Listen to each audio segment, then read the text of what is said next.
근심의 정체라고 하는 제목으로 은혜를 나누려고 합니다.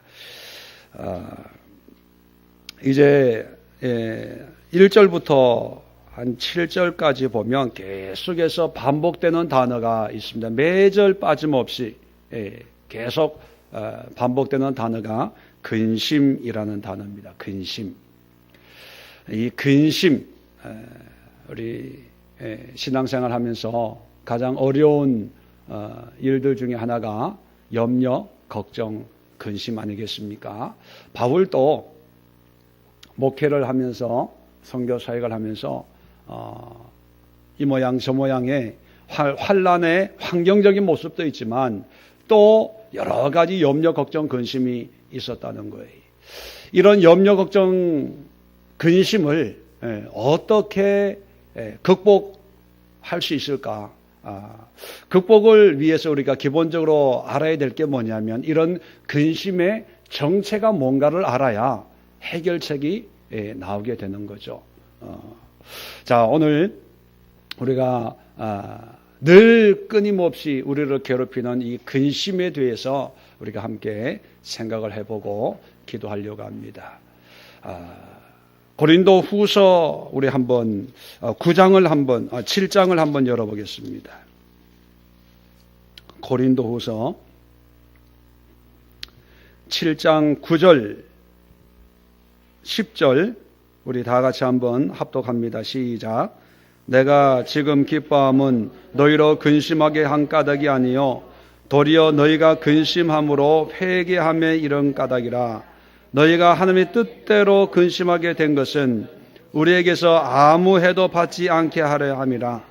하나님의 뜻대로 하는 근심은 후회할 것이 없는 구원에 이르게 하는 회개를 이루는 것이요 세상의 근심은 사망을 이루는 것이니라. 아멘. 여러분, 근심에 크게 두 가지로 나눌 수 있는데 첫 번째는 하나님의 뜻대로 하는 근심이 있고 두 번째는 세상의 근심이 있습니다. 그러면 뭐가 하나님의 뜻대로 하는 근심이고 무엇이 세상의 근심이냐? 물론 여러 가지 기준과 또 성격과 본질적인 의미가 있지만 간단하게 얘기해서요. 하나님 앞에 회개를 이루는 근심은 하나님의 뜻대로 하는 근심이고 그저 염려하고 걱정해서 우리의 영혼을 죽이고 우리의 삶을 힘들게 하고 또 괴롭히는 그런 근심은 세상의 근심입니다. 아주 간단하죠.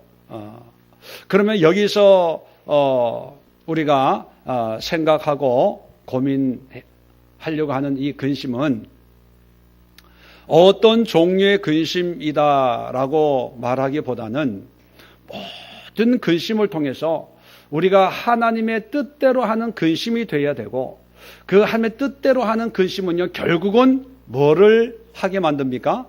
회개하게 만드는 거예요. 그러니까 여러분 간단하게 생각해서 어떤 근심이든지 그 근심을 통해서 우리가 하나님 앞에 회개하면은 그 근심을 극복할 수가 있는 거예요. 간단하죠. 그래서 회개가 능력이 있는 거예요. 왜냐하면 회개를 통해서 모든 영적인 공격과 매임과 묶임을 통해서 자유케 하는 하나님의 능력이 바로 회개입니다. 자, 그런데 그 회개를 하려면 우리가 이 근심의 정체를 알아야 알고 거기에 맞춰서 회개를 하지 단순히 근심 걱정이 생겼다. 하나님 근심해서 죄송해요. 걱정해서 죄송해요. 이거는 회개하라고 해서 하는 거지만 그냥 아무 영적인 힘이 없는 그저 회개를 위한 회개밖에 안 되는 거예요. 회개는 뭐예요? 영적인 어떤 뿌리와 또 영적인 정체와 왜 이것이 하나님 앞에 회개의 제목이 되는지를 깨닫고 회개가 돼야 회개의 능력이 있고 그 회개를 통해서 우리가 자유함을 누리고 그 자유함을 통해서 하나님의 권세를 누리며 살 수가 있습니다. 자, 모든 근심이 하나님의 뜻대로 하는 근심이 되도록 회개하기 위해서는 근심의 정체 4가지를 깨달아야 됩니다. 자, 첫 번째 근심의 정체는요. 어떤 종류의 근심이든지 하나님이 기뻐하지 않는다는 거예요. 우리에게는 하나님의 뜻대로는 근심이 있고 세상의 근심이 있지만 하나님에게는요, 근심, 걱정, 염려, 두려움이 없다는 거예요. 그러니까 하나님에게는 근심이 없어요. 그런데 우리가 이 세상에 살아가다 보니까, 육신을 가지고 살아가다 보니까 근심하게 되는 거죠. 그러니까 이 근심이 하나님이 기뻐하지 않는 거기 때문에 뭘 하는 거예요? 회개를 하는 거예요. 근심이 하나님이 기뻐하는 일이라면 회개할 필요가 없죠. 그래서 여러분, 어떤 종류의 염려, 걱정, 근심이라도 하나님이 기뻐하지 않는다. 그래서 회개하는 거예요. 잠언에 보면 15장 3절에 13절에 마음의 즐거움은 얼굴 빛나게 하여도 마음의 근심은 심령을 상하게 한다. 또 17장 22절 마음의 즐거움은 양약이라도 심령의 근심은 뼈를 마르게 한다. 이 근심은요, 심령을 상하게 하고 뼈를 마르게 한다. 뭐 심령, 뼈, 이것이 뭐 진짜 마르고 뭐 이런 건 아니지만 우리의 심령이라는 게 뭐예요? 우리의 마음과 생각을 피폐하게 만들고 뼈, 이 육신을 괴롭히는 존재라는 거예요. 요즘에 스트레스가 현대 성인병과 현대 질병의 가장 주범이라고 그러잖아요. 암을 일으키는 어떤 뭐 미세먼지 이런 거보다 현대인들을 가장 사망에 이르게 하는 사망 원인 1호가 뭐냐 하면 스트레스입니다, 여러분. 스트레스의 뿌리가 뭐예요? 근심이거든요. 그래서 여러분 살아가면서 어떤 염려, 걱정, 근심이 생길 때마다 이것은 하나님이 기뻐하지 않는 모습인데 내가 염려하고 있거든. 이걸 깨달아야 되는 거예요. 이걸 깨닫지 못하면요, 염려, 걱정, 근심은 늘 달고 다녀요. 걱정거리가 안 생기면 이상한 거야. 뭐 생겨야 되는데 이상하다. 요즘 왜 이렇게 내 마음이 편안하지? 이거를 이상하게 생각하는 거예요. 원래 하나님이 우리에게 그러한 마음을 갖기를 원하는데 우리는 하도 걱정, 근심에 시달리고 그래서 그것이 내 삶의 일부분이 되다 보니까 염려, 걱정, 근심이 없으면 괜히 불안해합니다. 그런데 여러분, 염려, 걱정, 근심은 하나님이 기뻐하지 않아요. 왜냐하면 요한복음 14장 1절에 여러분 잘 아시는 말씀이 있죠. 너희는 마음에 근심하지 말라. 하나님을 믿으니 또 나를 믿으라. 자, 이 단순한 말씀, 근심하지 마라. 나를 믿어라. 이 말의 의미를 좀 더 깊이 들어가 보면요, 믿음을 방해하는 요소가 뭐냐면 근심이에요. 다시 말하면 믿음의 반대가 의심이 아니고 근심입니다.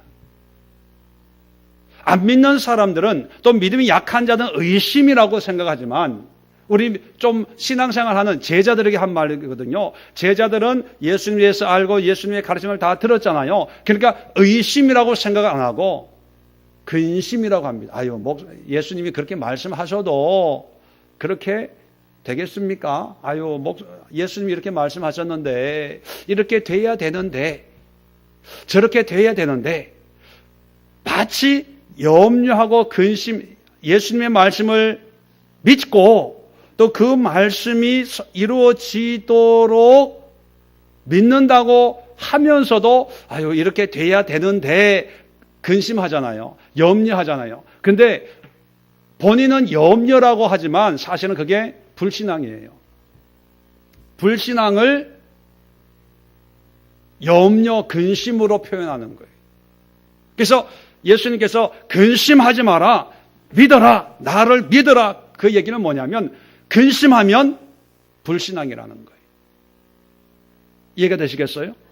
그러니까 여러분, 우리는 믿습니다 라고 우리의 예수님에 대한, 하나님에 대한 믿음을 신뢰하면서 또 한편으로는 염려, 걱정, 근심하잖아요.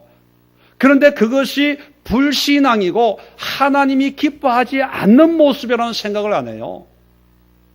그리고 믿습니다. 믿음이 있다고 생각합니다. 근데 여러분, 근심이 나에게 있다는 것은 하나님의 온전한 섭리하심을 신뢰하지 못한다는 거예요. 불신앙의 다른 모습입니다. 그래서 이 근심의 첫 번째 정체가 뭐냐면 하나님을 대적하는 불신앙, 하나님이 기뻐하지 않는 그런 모습이라는 것입니다. 그래서 근심은 회개해야 된다는 거예요. 어떤 모양으로도. 회개함으로 이 모든 불신앙에서 믿음으로 회복되어질 수가 있다는 것입니다. 자, 오늘 본문으로 한번 돌아가 볼까요? 자, 2장 1절입니다. 내가 다시는 너에게 근심 중에 나가지 아니하기로 스스로 결심하였다. 근심 중에 이제 고린도 교회 여러 가지 문제들, 바울에 대한 그런 공격들을 다 듣고 있거든요. 그러니까 화가 나는 거예요. 또 염려가 되는 거예요. 자, 이런 염려, 걱정, 근심을 가지고 너희 중에 나가지 아니하기로, 고린도 교회를 방문하지 않기로 결심을 했다는 거예요. 이 얘기는 뭡니까? 내가 염려하고 걱정하는 것 때문에 너희들에게 야, 이 사람은 이렇게 얘기할 수가 있냐? 이렇게 행동할 수가 있냐? 이런 근심에 쌓여서 너희들에게 나가려고 안 한다는 거예요. 왜 이런 얘기를 하냐면 조금 우리 지난주에 살펴본 것처럼 1장에 보면 바울이 고린도 교회를 방문하기로 했었거든요. 그런데 안 오는 거예요. 그러니까 사람들이 야, 바울은 일구이연하는 사람이야. 자기가 힘들 때는 온다 그랬다가 또 급하니까 또 안 오고 믿을 수가 없어. 신뢰할 수가 없어. 이런 얘기를 퍼뜨리는 사람들이 있었거든요. 그런데 그 이유가 가기로 했지만 가지 못한 이유가 뭐냐면 내 안에 근심이 있고 너희들 중에 근심이 있기 때문에 근심에 쌓여서 가다 보면 너희를 또 근심하게 만들 수밖에 없지 않냐. 나도 감정을 가지고 있는 사람인데. 그래서 내 스스로가 결정을 했다는 거예요. 안 가기로. 그래서 여정이 바뀐 거지. 그냥 아무런 생각 없이 그냥 손바닥 뒤집는 것처럼 그렇게 내 결정을, 내가 한 약속을 뒤집는 게 아니라는 것입니다.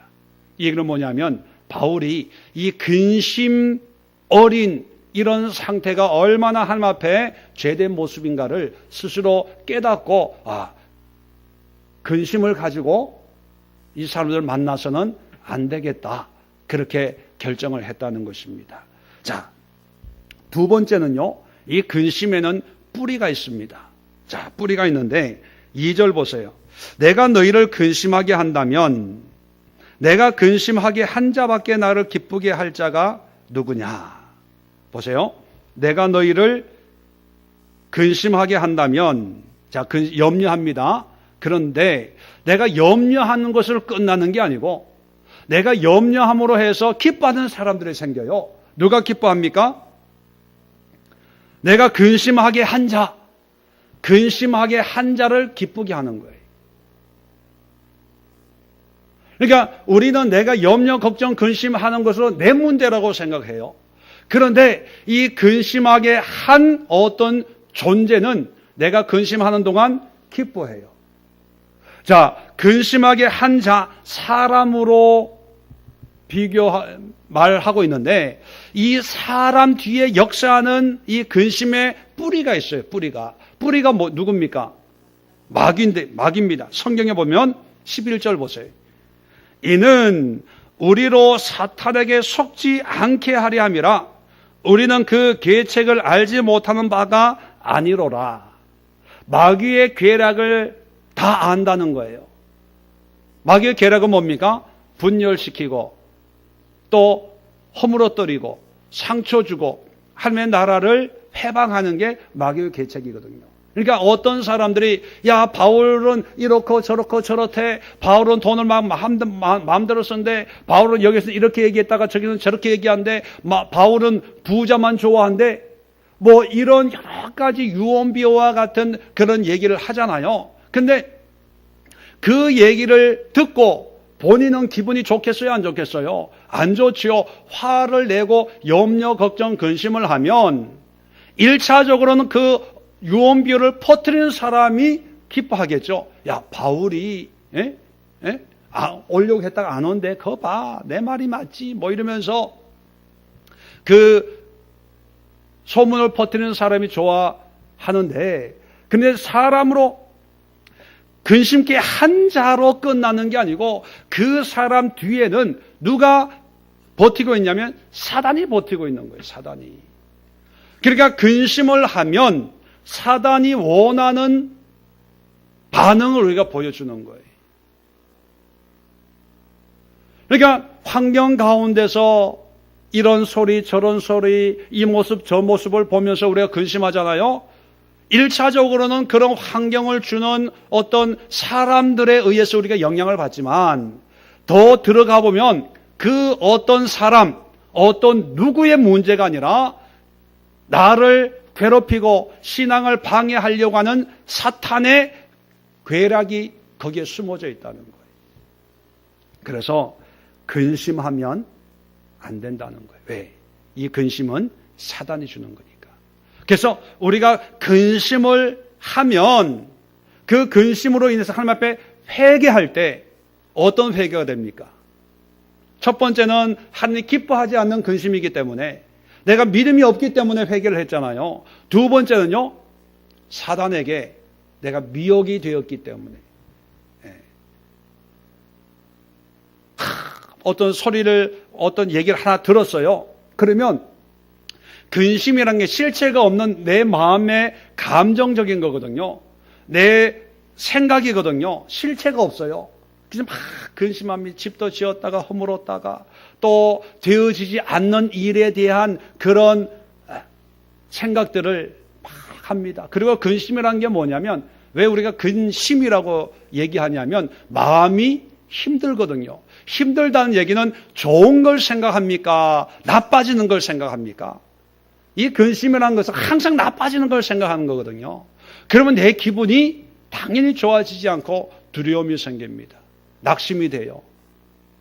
자, 그 모든 근심의 열매들이 뭐냐면 사단이 가장 좋아하는 것들입니다. 성령의 역사에 반대예요. 반대가 근심이에요. 근심. 병원에 가서 조금만 의사가 뭐라 그러면 우리는 이미 유서까지 써야 되지 않냐. 사모도 이번 주에 이제 병원을 갔는데, 큰 병원에 갔어요. 갔는데 가기 전부터 그냥 어떻게 그리고 긴장을 하더라고요. 왜냐면 그게 근심이거든요. 왜? 모르니까. 실체가 없으니까. 우리의 마음과 생각을 평소에는 믿음, 예수 그리스도, 십자가로 얘기하지만 어떤 상황에 딱 들어가면 우리의 마음과 생각을 그 문제에 빼앗기는 거예요. 그래서 그 문제가 끌고 다니는데 우리는 끌려다니는 거예요. 수술해야 돼. 이게 검사하는 거, 검사를 더 해봐야 돼. 또 더 기다려볼까. 근데 그 근심이 주는 그 열매들이 우리를 기쁘고 행복하게 하는 것이 아니라 늘 힘들게 하고 어렵게 하고 안 좋은 상황으로, 아니 보면 좋은 상황으로 될 수 있는데 또 우리가 기대한 대로 되어지지 않고 또 다른 하나님의 역사가 있을 수 있는데도 불구하고 항상 희망과 소망으로 생각하는 게 아니라 절망과 낙심으로 생각하는 게 근심이거든요. 왜냐하면 이 근심은요, 마귀의 것이에요. 마귀의 것. 그 뿌리는 마귀입니다. 그래서 이 근심을 하나님 앞에 회개할 때 어떤 회개를 하냐면 마귀 사탄의 괴락을 내가 깨닫지 못한 것, 또 마귀 사탄이 미혹하는 것을 분별하지 못해서 그 마귀에게 내 마음과 생각을 맡겨드린 거예요. 마귀님, 사탄님, 내 마음과 생각을 받으시옵소서 해가지고 밤새도록 오만 대로 끌고 다니는 거예요. 그게 근심입니다. 자, 그래서 이 근심의 뿌리는 마귀예요. 자, 마귀이기 때문에, 사탄이기 때문에 이 사탄은 자기가 직접 역사하는 게 아니고 어떤 도구를 사용해요. 그것이 사람일 수 있고, 그것이 어떤 소문일 수 있고, 그것이 어떤 사건일 수 있습니다. 자, 그래서 오늘 성경에 보면요, 고린도 교회는 사람들의 말을 통해서 바울을 근심하게 하고 교회를 근심시켰거든요. 자, 그러면 그 근심의 뿌리가 사탄이고 사람들은 사탄이 사용하는 도구들이에요. 자, 그래서 그러면 이 사람들을 어떻게 바라봐야 될까? 나에게 엄한 소리하고 없는 말 옮기는 이런 사람들에 대해서, 자, 보세요. 자, 몇 절을 보시냐면 7절 한번 봅니다. 그런지 너희는 차라리 그를 용서하고, 이 없는 얘기 지어 만드는 그런 사람들, 근심케, 바울을 근심케 했던 사람들을 얘기하는 거예요. 그를 용서하고 위로할 것이니 그가 너무 많은 근심에 잠길까 두려워하노라. 그러므로 너희를 권하노니 사랑을 그들에게 나타내라. 자, 근심의 뿌리가 사탄이라는 것을 깨달았다면 이제 그 사탄의 도구로 쓰임받는 사람에 관해서는 용서하고 위로하고 사랑하는 거예요. 사람에 관해서는. 그런데 그 사람 속에서 역사하는 사단은 위로하고 용서하고 사랑해야 됩니까? 아니지요. 대적해야 되는 거예요. 그래서 우리가 세상에도 그런 말이 있죠. 죄는 미워하지만 사람은 용서해라, 사랑해라. 세상에서도 그런 얘기를 하지 않습니까? 근데 영적인 면에서도 그래요. 영적인 면에서도. 그래서 우리가 참 영적인 통찰력이 필요하고 영적인 지혜가 필요한 게 바로 이런 거예요. 바울인들 사람인데 감정적으로 기분 나빴고 화났지 않았겠습니까? 자기가 다 세례주고 신앙 성장시켜주고 또 이게 믿음 안에서 여러 가지 은사적인 것을 이렇게 도와준 사람들인데 나중에 보니까 뒤통수를 빵빵 치고 있으니까 얼마나 믿겠습니까? 그런데 자기를 힘들게 하는 이 염려, 걱정, 근심의 뿌리가 사탄인 것을 알고 사탄의 괴락에 내가 넘어가지 않는다. 왜? 나는 사탄의 괴락을 다 우리가 다 알고 있지 않냐? 사탄을 대적하는 거예요. 자, 그러면서 그 당사자들은 용서해라. 위로해라. 왜? 나를 염려케 한다고 해서 우리가 그를 가가지고 야단치고 그를 염려하게 하면 그 사람 마귀에게 더 깊이 사로잡힐 거 아닙니까? 마귀의 도구로 더 귀하게 쓰임받게 될 수밖에 없잖아요. 그러니까 마귀로부터 자유케 하는 것은요, 그 사람은 자기가 마귀로부터 쓰임받는다고 생각을 못하니까 결국 회개가 안 되거든요. 이런 사람들에게는. 근데 이런 사람들에게 영적으로 무지한 사람들의 마음을 움직일 수 있는 게 뭐냐면 사랑이거든요. 용서하고 위로하고 사랑하고. 그래서 우리가 사랑해야 되고 또 품어야 되고 또 그래도 위로해야 된 그 대상들은요, 영적인 것을 모르기 때문에 먼저 알고 있는 사단의 계략을 알고 있는 우리가 더 깊은 지식이 있기 때문에 그들을 사랑하는 거지, 우리가 그 사람보다 더 인격적으로 또 세상적으로 학문적으로 더 그릇이 커서 그들을 사랑하는 거 아닙니다. 우리가 사랑하고 위로하고 용서하는 것은 하나님의 은혜를 그 사람들보다는 더 깊이 알고, 이것이 사단의 계략이라는 것을 우리가 먼저 알고 있기 때문에 영적으로 사랑하는 거죠. 그래서 교회 안에서도요, 또 가정에서도 이제 뭐 아내와 남편, 교회 안에 여러 사람들이 있지 않습니까? 아이고, 뭐 모태신앙이네, 몇 대쯤이, 이게 상관이 없는 거예요. 어떤 문제를 통해서 하나님이 나에게 주시는 이런 영적인 은혜가 먼저 임한 사람이 깨닫지 못한 사람을 용서하고 위로하고 사랑하는 거예요. 이게 안 되고, 아이고, 직분 가지고, 권사니까 뭐 사랑해야지. 여러분, 권사니까 사랑이 되는 게 아니에요. 목사니까 사랑이 철철 넘치는 거 아니에요. 먼저 깨달은 사람이. 그래서 아름다운 신앙의 공동체는 뭐냐면, 사람이 완전할 수는 없거든요. 어떤 일들이 많이 생기잖아요. 초대교회처럼 그렇게 성령의 은혜로 충만한 교회에서 이 난리인데, 오늘날 교회는 뭐 말할 것도 없죠. 그런데 문제가 많이 있음에도 불구하고 마귀의 미혹에 넘어가지 않고 하나님의 은혜 가운데 성장하는 교회의 특징은 뭐냐면, 어떤 문제가 하나 생겼다 그러면 모든 교인들이 그것을 다 이해하는 것은 우리의 욕심이고, 바람직한 것은요, 그것을 먼저 기도로 말씀으로 깨달은 사람은 깨닫지 못한 사람을 위로하고 용서하고 사랑하는 거예요. 그리고 그 사람이 항상 그러냐? 아니에요. 어떤 일에서는 김 집사님이 깨달으면 김 집사님이 박 집사님을 사랑하고, 어떤 일에서는 박 집사님이 먼저 깨달았다면 박 집사님이 최 집사님을 사랑하고, 어떤 일에서는 안 권사님이 오 권사님을 사랑하고, 각자 하나님의 성령께서 우리에게 감동 주시는 대로 이런 문제는 내가 먼저 품을게, 내가 위로할게, 내가 먼저 사랑할게. 또 저런 어떤 다른 또 문제에서는 또 다른 사람이, 서로가, 이게 사랑 공동체예요. 사람들이 오해하는 게 뭐냐면, 교회 안에 목사님이 사랑이 많아야 돼, 목사님이 사랑을 많이 성도들에게 쏟아야 성도들이, 이거는요 잘못된 신앙이에요. 성경 어디에도 목회자가 사랑이 많아서 성도들 다 섬기는 이런 구절이 없어요.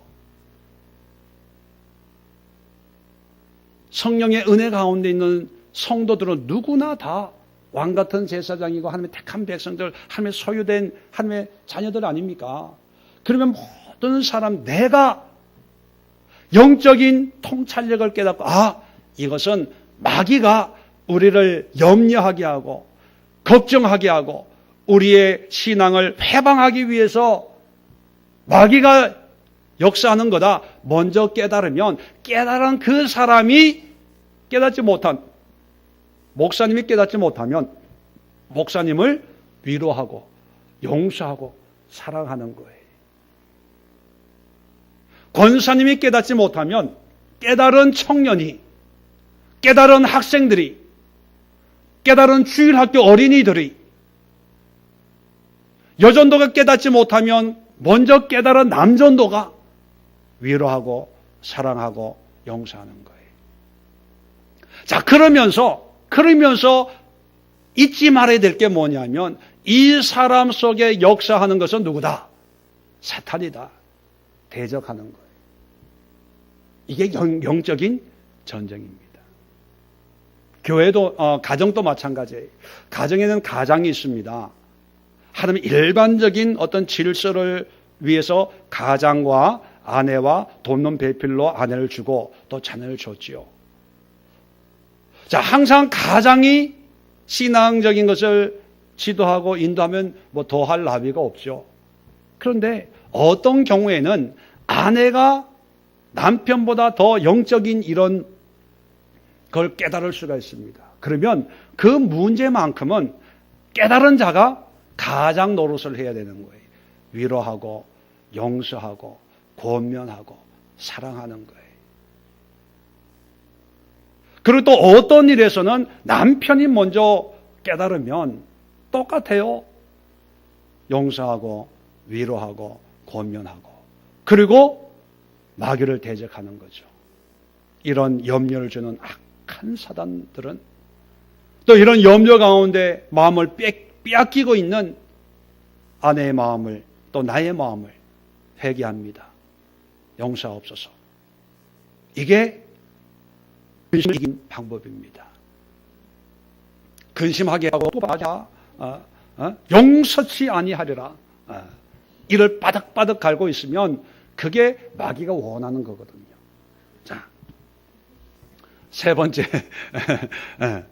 번째 근심의 정체는 뭐냐면, 근심은요 하나님의 은혜를 가리고 있어요. 하나님의 은혜를 가리고 있습니다. 자, 오늘 계속해서 본문을 봅니다. 3절이에요. 3절. 내가 이같이 쓴 것은 내가 갈 때 마땅히 나를 기쁘게 할 자로부터, 마땅히 나를 기쁘게 할 자 누구예요? 고린도 교인들입니다. 원래는 기쁘게 해야 될 사람들이거든요. 도리어 근심을 얻을까 염려하며, 나를, 우리가 기쁨 안에서 이게 교제가 있어야 되는데, 이 기쁨이 사라지고 근심으로만 이렇게, 바울이 그럴 수 있어? 그럴 수 있어? 또 바울은 또, 아니, 교인들이 이럴 수 있어? 이럴 수 있어? 배은망덕하지? 이럴까? 염려함이라는 거예요. 또 너희 모두에 대한 나의 기쁨이, 성도들의 기쁨이 너희 모두의 기쁨인 줄 확신하노라. 이게 뭐예요? 나의 기쁨, 내가 이렇게 기쁨을 사모하는 것처럼 너희도 원래 나를 기뻐했지 않았냐? 모두의 기쁨 아니냐? 그것이 우리의 관계 아니냐? 그 얘기예요. 자, 4절 보세요. 내가 마음에 큰 눌림과 걱정이 있어 많은 눈물로 너에게 썼노니 이는 너희를 근심하게 하려 한 것이 아니요 오직 내가 너희를 향한 넘치는 사랑이 있음을 너희로 알게 하려 함이라. 자, 이런 소리 저런 소리 다 듣고 하면서 근심이 쌓이지만, 그런데 이 근심이 중요한 게 아니고 원래는 너희를 향한 넘치는 사랑이 있다는 거예요. 넘치는 사랑이. 그러니까 원래는 기쁨도 있었고 사랑도 있었는데, 그런데 이 근심이 찾아와가지고 이걸 다 그냥 가려버린 거예요. 그러니까 이제 기쁨과 사랑은 보이지 않고 뭐만 보여요? 근심만 보여가지고 막 화만 나는 거예요. 자, 이게 무슨 의미냐면, 근심의 포장을 뜯으면 그 안에 뭐가 있다? 하나님의 은혜가 있다는 거예요. 하나님의 은혜가. 이 근심 염려는요, 하나님의 은혜를 막고 있어요. 그러니까 사람들은 그 근심 뒤에 있는 하나님의 은혜와 사랑은 보이지 않으니까 생각하지 못하고, 근심만 보이니까 근심이 끄는 대로 염려, 걱정, 근심, 두려움, 그 결과는 뭐예요? 낙심이, 절망이. 안 된다는 거, 힘들다고, 어렵다고, 내 인생은 왜 이렇게 꼬이냐 뭐 이러면서. 근데 사실 근심 뒤에는 하나님의 은혜가 있어요. 그게 하나님의 뜻이거든요. 하나님의 백성들을 자녀 삼으셔서 하나님의 성령이 약속하신 모든 환경적인 영적인 축복을 우리에게 주셨는데, 왜 거기에 기쁨이 없고 감사가 없고, 내 환경은 지금 힘들고 어렵다고 하더라도 그 속에 하나님의 풍성한 은혜가 있어요. 죽음 앞에서도 기쁨이 있고 감사가 있고, 죽음 앞에서도 천국이 보여지고 하나님의 보좌가 보여지는 성경에 나와 있잖아요. 그럼 하나님의 약속들이 있는데, 그런데 우리 삶 속에 작은 문제들이 생겼다고 해서 마치 죽는 것처럼, 큰일 나는 것처럼, 이제는 인생 끝이라고 생각하는 것처럼 그렇게 두려워하는 이유는 간단합니다. 마귀가 가리워 놓거든요. 가리워진 거예요. 그래서 그 근심은 하나님과 우리를 갈라놓는 벽과 같은 거예요. 근데 그 벽은 단단한 벽이 아니라 종이 벽 같아요. 찢으면 돼. 근데 사람들은 그 근심 앞에 그냥 감상하거든요. 묵상하거든요. 여러분,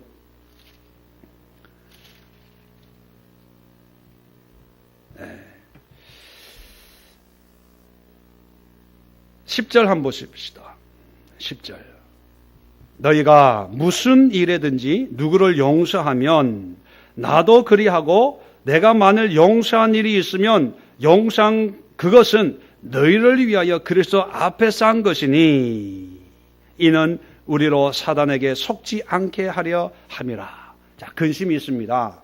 자, 이 근심을 아까 말씀드린 것처럼 이 근심이 원래는 전부가 아니고 원래는 기쁨과 사랑이 있었어요. 근데 이 근심을 근심이 생기다 보니까 그것이 가리워졌거든요. 자, 이 근심을 아까 말씀드린 것처럼 찢는 작업이 뭐냐?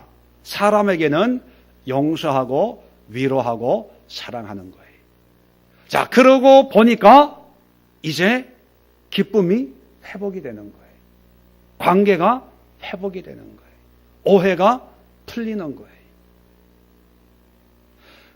여러분, 용서라는 게 오늘 성경 본문에는 이제 바울은 이제 용서했다. 용서를 하니까 이제 모든 문제가 해결이 되거든요.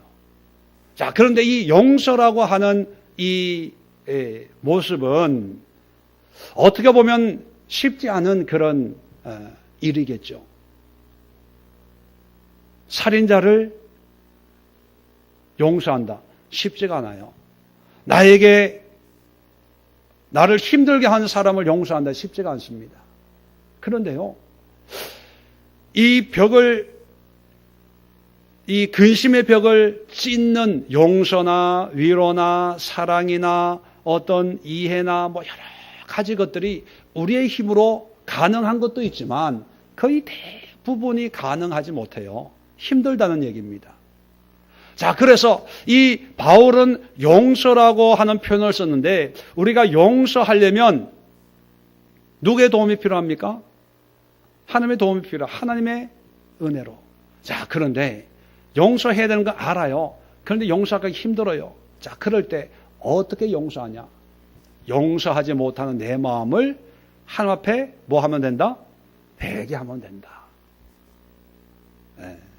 하나님의 뜻대로 하는 근심은 하나님 앞에 회개하게 한다. 아까 말씀드렸잖아요. 그 회개가 근심해서 죄송해요, 화내서 죄송해요, 이게 아니라 이 근심의 문제를 해결하지 못하는 내 문제까지도 하나님 앞에 회개하면 근심의 문제를 해결할 수 있는 능력이 하나님으로부터 와서 용서할 때는 용서하게 하고 위로할 때는 위로하게 하고 사랑할 때는 사랑하게 하는 거예요. 그래서 이 회개가 능력이 있는 거예요. 회개가. 이해가 되시겠죠? 아유, 근심을 어떻게 극복해. 근심하지 말아야지. 근심하지 말아야지. 근심하지 말아야지. 이렇게 해보세요. 근심이 안 생기나 더 생겨요. 회개하라는 거예요. 근심할 마음의 여유가 없는 나. 용서해야 되는 건 알지만 용서할 마음이 좁은 나. 남편을 사랑하고 아내를 사랑해야 된다고 하지만 사랑할 공간이 여전히 부족한 나. 그거에 대해서 남편 문제, 아내 문제라고 얘기하지 말고 내 문제로 회개할 때 남편을 사랑하고 남편을 용서하고 이해할 수 있는 마음이 생기는 거예요. 그럴 때 근심이 없어지고, 그런 근심이 없어지면요, 남편에게 있는 그런 기쁨의 요소, 또 내가 몰랐던 그런 행복의 요소, 이런 것을 보게 되는 거예요. 우리가 하나님의 은혜 받으면 세상이 달라 보인다, 그런 표현을 많이 하잖아요. 근데 세상은 은혜 받기 전이나 후나 똑같거든요. 달라진 건 세상이 달라진 게 아니고 내가 달라진 거예요. 보는 관점이. 그 얘기는 뭐냐면 늘 내가 보고 듣고 했던 것이 얼마나 피상적인가. 하나님의 은혜가, 회개를 통해서 하나님의 은혜가 임하면 그 은혜로 근심, 염려, 걱정, 두려움 이런 것이 벗겨지면 정말로 좋은 사람이고 정말로 멋있는 사람이고 정말로 든든한 사람이고 이 사람은 정말로 나를 사랑하는 사람이고 하나님이 어떻게 나를 잘 아셔서 나에게 꼭 맞는 사람을 찝어가지고 이렇게 붙여줬나 무릎을 칠 정도 그런 사람인데 이 근심이 싹 가리고 있으면 안 맞아도 너무 안 맞아. 틀려도 너무 틀려.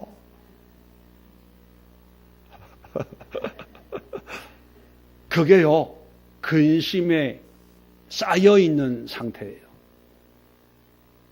그런 것을 하나님의 뜻대로 하는 근심으로 만들어서 회개하면 다 풀려질 줄로 믿습니다. 자, 네 번째 근심은요, 공동체를 허물어요. 5절에도 5절 봅시다. 5절, 2장 5절.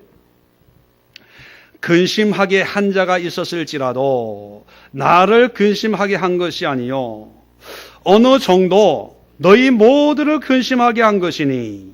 보세요. 근심하게 한 자가 있어요. 근데 이 근심하게 한 자는 원래는 바울을 공격했습니다. 그런데 바울은 이 사단의 계략을 다 알고 있기 때문에 근심은 되지만, 염려는 되지만 여기에 넘어가서 미워하고 막 짜증내고 이러지 않았다는 거예요. 그래서 내가 이 상태로 고린도 교회에 가가지고는 내 혈기나 감정적인 게 나을 것 같다. 이번에는 못 가고 다음에 가야 되겠다. 그럴 정도로 바울은 다 이런 문제들이 근심을 일으키게 하긴 충분했지만 거기에 빠져들지 않았다는 거예요. 자, 그런데 어느 정도 너희 모두를 근심하게 했다는 거예요. 몇몇 사람들의 그런 유언비어가 교회 성도들을 근심하게 했다는 겁니다. 그런데 어느 정도 이런 표현을 썼거든요. 그런데 설명을 해줘요. 어느 정도라 함은 내가 너무 지나치게 말하지 아니하려 함이라. 그러면 말로는 어느 정도 너희들이 많이 거기에 동요됐지 않냐 라고 이렇게 완곡한 표현을 쓰지만 어느 정도라 표현한 것은 너무 심하게 얘기 안 하려고 한 거예요. 그러면 실제적으로는 몇몇 사람들의 이 말 때문에 교회 전체가 흔들흔들 거렸다는 거예요. 전화해가지고 집사님 이럴 수가 있어? 이럴 수가 있어? 권사님 내 말 맞지? 그래 봐 내 말 맞잖아. 자기는 바울에 대해서 얘기한다고 얘기를 했지만 그 말이 사람들로 하여금 다 근심에 쌓이게 만들었다는 거예요. 이게 마귀의 괴락이에요. 나는 바울에 대해서만 얘기했어요. 그런데 바울에 대한 그 얘기가 영적으로 보면 전체를 근심케 하는 거예요. 그래서 교회에서는요, 되도록이면 부정적인 말을 사용하지 않는 게 좋습니다. 전번에도 말씀드렸지만 사람은요, 뭔가 내가 모르는 것을 먼저 들을 때 그것이 선지식으로 우리 머릿속에 있어요. 그래서 마케팅에서도 이걸 사용합니다. 선도자의 법칙이라는 게 있어요. 여러분, 새로운 빨래 세제가 나오면 시골 할머니들은 뭐라 그러는지 아세요? 하이타이 그래요. 뭐 드럼이든지 뭐예요? 뭐 테크라든지 뭐 이렇게 여러 가지가 있잖아요. 그러면 테크 드럼 하면 시골 할머니들 몰라요. 할머니 하이타이 사와서 그래 빨래할 때 쓰는 거. 음료수는 거의 대부분의 콜라 아니면 사이다예요. 뭐 칠성 사이다든지 세븐업이든지 사람들 생각 안 해요. 그냥 사이다 콜라. 왜냐하면 그 어떤 이미지가 머리에 박히면 다른 사람 그 뒤에 뭔가 제품을 만들어도 사람들은 그냥 그 카테고리로 이렇게 이해를 하는. 하이타이. 접시 닦는 건 뭐라 그래요? 트리오 아니면 퐁퐁. 퐁퐁. 퐁퐁 사와 그러면 가가지고 별것 여러 종류 있는 거 그 중에 하나 사오고 사다 주면서 트리오 사왔어. 퐁퐁 사왔어. 그래요. 그러니까 사람들 아무리 그 TV에 방송해가지고 이쁜 탤런트가 막 접시 닦으면서 이거는 피부에 좋은 아무개 선전해도요. 사람들은 그냥 트리오, 퐁퐁 이걸로 끝. 우리의 이 인식하는 게 한 번 들으면 그게 한 번 바뀌어지기까지 3번, 4번, 5번. 그래서 광고할 때요. 새로운 그 광고 물건을 만들면 계속해서 광고를 드라마 시작할 때 끝날 계속 하는 게 뭐냐면 그렇게 계속 보여주고 해야 퐁퐁의 이미지가 어느 정도 벗겨지는 거예요. 근데 교회에서도요, 전화해가지고 권사님, 집사님 알아? 이번 주에 목사님이 그럴 수 있어? 예를 들어서 그러면 그걸 몰랐던 사람은 아이 그런 거 아니야, 괜찮아. 말은 그렇게 전화를 끊어요. 근데 이 들은 사람은요, 그게 머릿속에 인식되어 있어요. 그러다가 교회에서 무슨 행동을 할 때 그와 연결된 행동을 하면 그거하고 그냥 목사님의 의도나 마음은 생각지도 않고 그거하고 퐁퐁 트리오처럼 그냥 연결져요. 맞구나. 자, 그걸 깨뜨리려면 목사는요, 거기에 대해서 5번, 6번 설교해야 돼. 근데 그럴 수는 없잖아요. 찾아가면서 설득하고 설명할 수 없잖아요. 그냥 그 생각 그대로 그냥 머물러 있는 거예요. 자, 그럴 때 들은 사람은 또 다른 사람은 그런 얘기합니다. 내가 한마디를 했는데 결국은 교회를 흔드는 근심거리가 되는 거예요. 이게 근심의 정체예요. 정체. 내 문제가 아니라는 거예요. 바울이요, 어느 정도 너희 모두를 근심하게 한 거다. 그런데 너무 지나치게 말하지 아니하려고 어느 정도로 했다. 그 얘기는요, 교회가 다 오해했다는 거예요, 바울을. 그 얘기를 듣고 바울은 얼마나 마음이 아팠겠어요. 난 그런 거 말도 안 했는데, 생각도 안 해봤는데, 사람들은 자기네끼리 찢고 뽑고, 웅성웅성하고, 얼마나 마음에 상처가 됐으면, 어느 정도 너희를 모두를 근심하게 한 거 아니냐. 돌 짚고 날리면요, 너희들도 그게 진짜인 줄 다 믿었지 않냐 이놈들아. 이거 똑같은 거예요. 얼마나 이 근심이 무섭습니까. 그래서요, 근심이 찾아오면 교회도 그렇고요, 가정도 그래요. 근심이 찾아오면 힘들어져요, 마음이. 여러분, 핸드폰, 요즘에는 그런 게 없는데 옛날에는 산이나 이런 데 가면 핸드폰이 잘 안 터지는 데가 있어요. 안테나가 있다가. 그러면 핸드폰이 잘 안 터지면 배터리가 빨리 닳아요, 천천히 닳아요? 어떻게 하세요? 네, 빨리 닳아요. 왜요? 그 주파수를 계속 찾으려고 빨리 닳아요. 말씀드리면 우리 근심이 찾아오면요, 근심이 아까 말한 것처럼 하나님의 은혜를 가리고 하나님과의 관계를 가리고 어떤 영적인 것을 가리잖아요. 관계가 주파수가 끊어지는 거예요. 그러면 배터리가 빨리 닳는 것처럼 내 마음이 혼란해져요. 주파수를 찾는 거예요. 이게 이유가 뭔지. 이런 생각 저런 생각 막 하고, 이게 주파수 찾는 거는 똑같거든요. 막 이리로 갔다가 저리로 갔다가. 그러면 주파수 막 찾으면 배터리가 빨리 닳는 것처럼 빨리 의기소침해지고요, 낙심해지고요, 기운이 빠져요.